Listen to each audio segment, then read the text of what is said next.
Les accidents de la route tuent 1,3 million de personnes dans le monde chaque année et en blessent 40 fois plus. Acheter une voiture sécurisée est une des conditions de la conduite sécurisée. La vision est l'un des sens les plus importants dans la conduite d'une voiture. Le temps d'accommodation des yeux, malgré qu'il soit minime, peut être catastrophique parfois lorsqu'on roule à de grandes vitesses.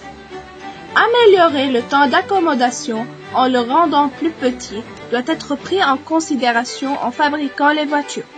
C'est pourquoi on remarque que les kilométrages et les jauges dans les voitures sont placés le plus loin possible des yeux, enfoncés au fond du tableau dans la plupart des voitures. Est-ce cela pour diminuer le temps d'accommodation des yeux lorsqu'on passe d'une observation proche à une autre plus loin? Mais c'est quoi le temps d'accommodation? Lorsqu'on voit un objet, la lumière réfléchie de cet objet passe à travers les parties transparentes de l'œil. Cornée, humeur aqueuse, cristallin, humeur vitrée.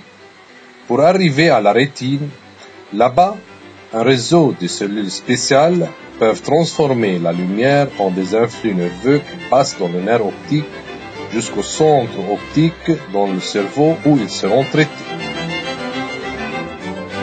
Un ajustement continuel s'effectue par l'iris qui s'ouvre ou se ferme selon l'intensité lumineuse pour laisser passer la quantité suffisante de la lumière. En ce même temps, la courbure du cristallin diminue ou augmente afin d'obtenir une image nette sur la rétine en fonction de la proximité de l'objet observé. Le cristallin mince pour un objet vu au loin et s'épaissit au fur et à mesure que l'objet s'approche. Le temps mis pour avoir une image nette sur la rétine est le temps d'accommodation. Hypothèse. Lorsqu'on passe d'une vue d'un objet proche à un autre plus loin, le temps d'accommodation augmente en fonction de la proximité de l'objet.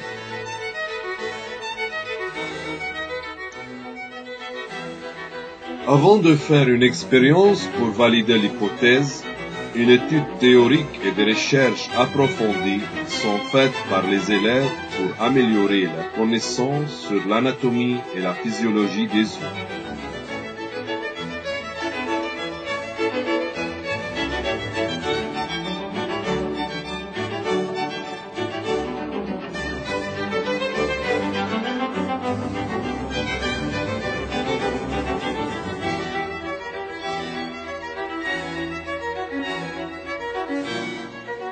Après avoir choisi un échantillon de 33 élèves mâles âgés entre 15 et 17 ans, on va passer à l'expérience qui consiste à mesurer le temps qui passe entre la fin d'observation d'un objet proche et la clarification d'un autre plus loin.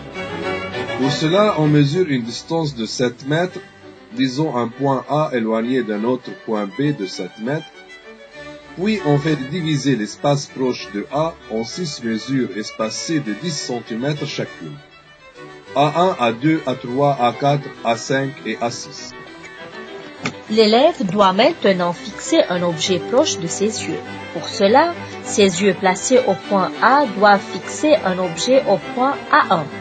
Dans ce cas, l'accommodation du cristallin sera le maximum. On lui demande de lire un texte à cette distance pour s'assurer qu'il s'accommode. Au moment où on enlève l'objet qui se trouve en A1, on déclenche le chronomètre. L'élève doit fixer maintenant le plus vite possible un objet au point B situé à 7 mètres. Pour cela, il va lire un mot placé au point B. Lors de la prononciation du mot, on arrête le chronomètre et on repère le temps qui a été passé. On répète l'expérience en modifiant chaque fois la distance entre l'objet proche et les yeux pour achever les différentes distances de A1 à A6. Le bac 2 avec à 10 cm. On commence l'expérience à 10 cm. Tiens. Le nerf optique comporte environ 1 million de sang. Le nerf optique comporte environ 1 million de pics individuels en perso et transmet l'image transformée sur la rétine. 1,66. C'est possible. Maintenant,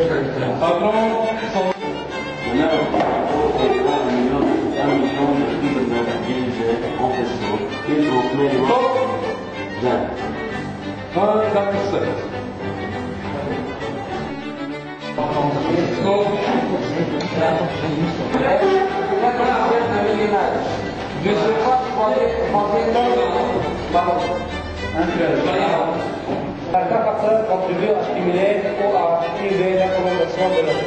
La couleur rouge vert, difficulté du